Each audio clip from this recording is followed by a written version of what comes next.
Bienvenue sur Africa 24 dans cette nouvelle édition du QG Weekend. Voici les titres de l'actualité. Nouvelle tension diplomatique entre l'Algérie et l'Espagne. Le traité d'amitié scellé entre les deux États en 2002 a été suspendu. Une mesure annoncée par la présidence algérienne en raison du changement de position des autorités espagnoles sur la question du Sahara occidental. Le déploiement d'une unité spéciale pour sécuriser la route nationale 1 au Congo. Le groupement de sécurité routière devra notamment assurer la police de la circulation. Et puis coup de projecteur sur le voyage de Kounlé Adeyandjou. À moto, il a parcouru plus de 12 000 km en vue de récolter des fonds pour lutter contre la poliomyélite. Les détails à suivre dans ce journal. Mais tout d'abord, le Mozambique siégera pour la première fois au Conseil de sécurité de l'ONU. Le pays représentera le continent en tant que membre non permanent du 1er janvier 2023 au 31 décembre 2024. C'est l'Assemblée générale des Nations unies qui a procédé à son élection le jeudi 9 juin. Le Mozambique a recueilli 192 voix. 4 autres États ont aussi été élus. Il s'agit de la Suisse, de l'Équateur, du Japon et de Malte. Ils remplaceront le Kenya, l'Inde, l'Irlande, le Mexique et la Norvège. Les relations diplomatiques se crispent à nouveau entre l'Algérie et l'Espagne. Le 8 juin, la présidence algérienne a annoncé dans un communiqué la suspension de son traité d'amitié avec les autorités espagnoles.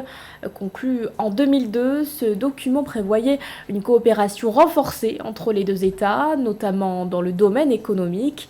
La cause de cette discorde, le changement de position de l'Espagne lié au dossier du Sahara occidental. Marie-Raphaël Antelo.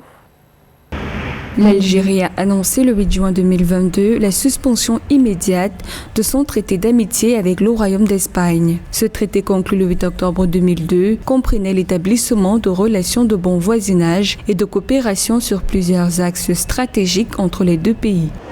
Donc le contentieux diplomatique du Sahara occidental se fait sur la base d'une rivalité entre le Maroc et l'Algérie. On se rappelle déjà des mesures de rétorsion diplomatique qui avaient été prises par le Royaume chérifien vis-à-vis des autorités espagnoles, interdisant des navires espagnols de pouvoir chavirer sur les eaux continentales marocaines. Après que le Maroc ait accordé un visa touristique dans le cadre d'un séjour médical au chef historique du mouvement indépendantiste du Sahara occidental. Pour la présidence algérienne, cette décision intervient suite à la position affichée par les autorités espagnoles concernant le dossier sahraoui, position en faveur du projet d'autonomie marocain pour le Sahara occidental. Pour l'Algérie, cette prise de position en leur défaveur est en violation de leurs obligations juridiques, morales et politiques, en violation également avec la légalité internationale. Par ailleurs, la position de l'Espagne va contribuer directement à la dégradation de la situation au Sahara occidental, toujours selon l'exécutif algérien. La principale crainte aujourd'hui est qu'au-delà de la guerre entre la Russie et l'Ukraine, nous craignons d'avoir une guerre au sein de la Méditerranée, du Maghreb, car l'Algérie risque de jouer notamment la guerre sur le prix du gaz pour pouvoir contraindre effectivement l'Espagne et l'Union européenne aujourd'hui à revoir leur position diplomatique par rapport à la question du Sahraoui. Soulignant que c'est depuis le revirement de l'Espagne le 18 mars 2022 sur le dossier du Sahara occidental que les relations entre l'Algérie et l'Espagne sont tendues. Des tensions dont les conséquences sont également perceptibles sur la gestion du dossier de transfert du gaz naturel algérien vers l'Espagne. L'Algérie menace en effet de revoir ses prix à la hausse. Dans l'actualité également, la suspension de Bouzizi Mkwebane du poste de médiatrice de la République en Afrique du Sud. Une mesure décidée ce jeudi 9 juin par le président de la République Cyril Ramaphosa. D'après un communiqué de la présidence, cette directive est effective jusqu'à ce que l'Assemblée nationale se prononce. Elle intervient après que Bouzizi Mkwebane ait annoncé la veille l'ouverture d'une enquête visant le chef de l'État. D'après une plainte déposée par l'ancien chef du renseignement Arthur Fraser, le président sud-africain est accusé d'avoir dissimulé le cambriolage d'une de ses propriétés. Les cambrioleurs y auraient trouvé l'équivalent d'un peu plus de 3 millions d'euros en espèces, une somme importante que le chef de l'État n'aurait pas déclarée. En Tunisie, les magistrats ne décolèrent pas. En début de semaine, ils avaient entamé un mouvement de grève en vue de protester contre la décision du président Kais Saied relative à la révocation de 57 juges. Avocats, juges et membres de la société civile se sont d'ailleurs mobilisés ce 8 juin pour dénoncer le traitement infligé à 2 magistrates. Robin Lozano. Une situation toujours tendue entre les magistrats et Kais Saied en Tunisie. Le président de la République avait révoqué le 2 juin 57 juges tunisiens qui l'accusent de corruption. Une décision ayant conduit les magistrats tunisiens à entamer une grève ce lundi pour contester contre ce qu'ils considèrent comme une ingérence permanente du président dans le pouvoir judiciaire. Ce mercredi à Tunis, une centaine d'avocats, juges et membres d'associations ont manifesté pour dénoncer le traitement accordé à 2 magistrates récemment limogées. Aujourd'hui, l'association des juges tunisiens, avec la participation d'organisations de la société civile, de mouvements féministes et d'avocats tunisiens, défend les droits et les libertés individuelles. Aujourd'hui, parmi la liste des 57 juges limogés, 2 femmes juges ont été attaquées sur les réseaux sociaux et leur honneur arbitrairement remis en question. Nous considérons que cet évincement de 57 juges est un massacre de la magistrature tunisienne. Les 2 femmes ont été révoquées suite à la diffusion sur les réseaux sociaux de certificats de virginité qu'elles ont été contraintes de réaliser. Ces événements ont provoqué la colère de plusieurs organisations et associations des droits de la femme qui dénoncent des méthodes sexistes et une atteinte à la vie privée. Le président Kais Saied n'a pour l'instant pas répondu à ces accusations et n'a pas l'intention de revenir sur la révocation des 57 juges. Celui-ci a en effet bloqué la capacité des juges à procéder au moindre recours. C'est plus qu'une injustice, c'est une violation des droits, c'est une violation de la loi et de la Constitution et cela vous empêche de vous adresser au tribunal pour intenter des poursuites. Si le président est si confiant dans sa déclaration et ses décisions, il aurait dû accepter de nous confronter en justice. La justice tunisienne, qui est quasiment à l'arrêt depuis le début de la semaine, devrait l'être pour encore un moment. La grève des magistrats vient d'être reconduite pour une nouvelle semaine, comme l'a fait savoir ce jeudi l'association des juges tunisiens. Au Congo, une unité spéciale a été déployée pour sécuriser la route nationale 1 reliant Brazzaville à Pointe-Noire. Il s'agit du groupement de sécurité routière mis en place par la Congolaise des routes.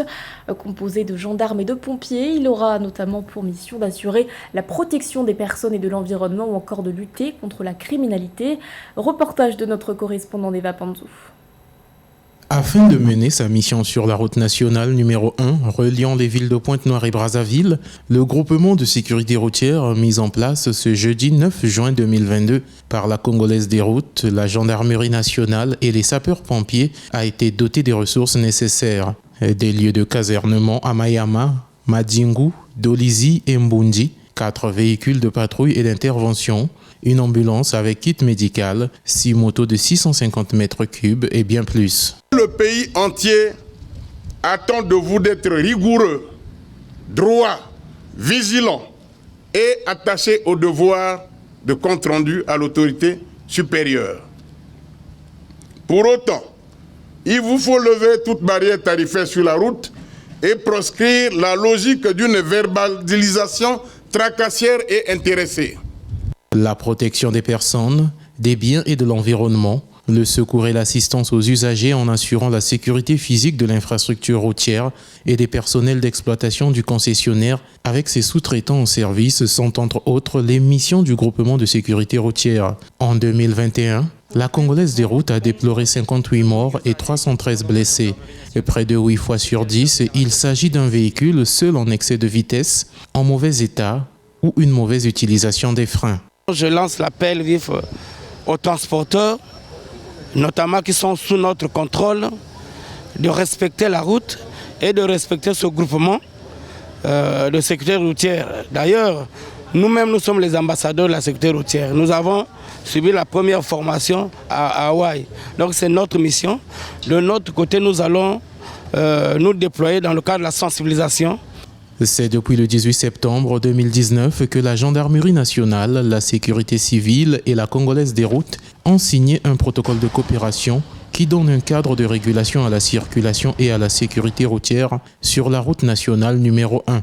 Ainsi, le déploiement complet du groupement de la sécurité routière constitue la 3e étape de cette coopération. Plus de 12 000 km de parcourus pour lutter contre la poliomyélite. C'est le long voyage qu'a entrepris le Nigérian Kunle Adeyanju à moto. L'aventurier est parti de Londres pour rejoindre Lagos, un véritable périple durant lequel le motard a dû affronter de nombreux obstacles. Robin Lozano. 13 pays et plus de 12 000 km à moto, c'est ce qu'a parcouru le Nigérian Kunle Adeyanju afin de recueillir des fonds destinés à l'éradication de la poliomyélite et sensibiliser les personnes qui ont croisé sa route sur le sujet. L'Organisation mondiale de la santé avait déclaré en 2020 que le Nigeria ne serait plus confronté à la polio, mais de nouveaux cas ont été détectés depuis. C'est ce qui a motivé le motard à prendre la route de Londres à Lagos pour un voyage qui aura duré 41 jours au total, dont 14 à rouler. J'ai choisi de diffuser ce message afin que nous puissions accroître le niveau de sensibilisation et que nous puissions faire comprendre aux gens que le vaccin est sûr et que les gens peuvent le prendre afin que nous n'ayons pas un problème de recrudescence de la polio en Afrique. Un combat personnel qui n'était pas gagné d'avance, Kunle Adeyanju a dû traverser le Sahara. Il a alors dû faire face à des vents violents et à des températures extrêmes. Il a également été confronté à une tempête de sable durant laquelle il a été contraint d'enterrer sa tête dans le sable pendant plus d'1 heure afin d'éviter de se blesser le visage. Sa proximité avec des personnes atteintes de la poliomyélite a, selon lui, contribué à forger cette forte détermination à lutter contre la maladie. Voyager de Lagos à Londres en moto est une grande et fastidieuse chose à faire. Personnellement, je ne pourrais pas le faire, je n'ai pas le mental. Donc c'est un être humain altruiste et c'est un grand philanthrope. Je le lui concède, c'est un champion du monde. Un champion du monde qui ne compte pas s'arrêter là. Après avoir gravi 2 fois le Kilimandjaro, Kunle Adeyanju prévoit maintenant de faire une nouvelle traversée du Lagos à Israël avant de gravir le mont Everest. Coup de projecteur sur l'ancien basketteur professionnel Michael Mokongo. Né en Centrafrique, l'ancien athlète a notamment évolué au sein de l'équipe nationale. Après une carrière bien remplie, il a décidé de lancer Stadium Prime, une plateforme de recrutement spécialisée dans le milieu sportif. Son portrait avec José Douglas. Michael Mokongo est né à Bangui en Centrafrique en 1986. Son père fut un ancien basketteur international centrafricain. Les spécialistes n'ont pas pu résister à son talent et la France l'a même enrôlé dans les sélections des moins de 18 et 20 ans. Mais a par la suite défendu les couleurs de la nation jouant pour l'équipe nationale de son pays d'origine. Les autorités un petit peu de mon pays, quand j'étais tout jeune en Centrafrique, ont mis un petit peu la pression à mon père parce qu'ils ont estimé que j'avais un talent. Et puis après, c'est comme ça que je suis arrivé ici, moi, en France, à l'âge de 8-9 ans, chez mon oncle, particulièrement à Coulommiers. Champion d'Europe junior en 2004 avec la France, champion de Chypre en 2010 avec la Poel Nicosie, d'autres titres encore avec Monaco en N1 et Pro B. Il a aussi joué avec Chalon, Gravelines, Roanne, Bourg-en-Bresse, Vitré et pour finir sa carrière à Trappes en tant que meneur de jeu. Michael Mokongo a lancé sa plateforme Stadium Prime qui a vu le jour en avril 2022 pour la mise en relation des joueurs professionnels et amateurs d'Afrique. Effectivement, nous œuvrons pour la démocratisation et la digitalisation dans le recrutement dans le monde du sport, amateur et professionnel. Et tout cela, c'est gratuit à 100%.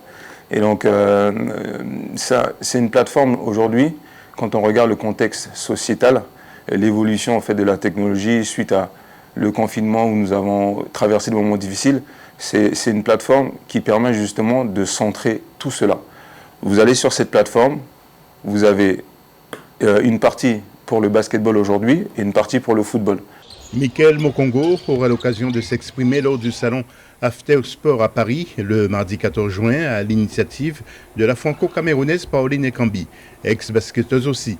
Salon de l'emploi au format hybride en présentiel et en virtuel dédié aux sportifs pro et semi-pro, valides et handisport. Ce journal a été réalisé par l'ensemble de la rédaction. Merci de votre fidélité.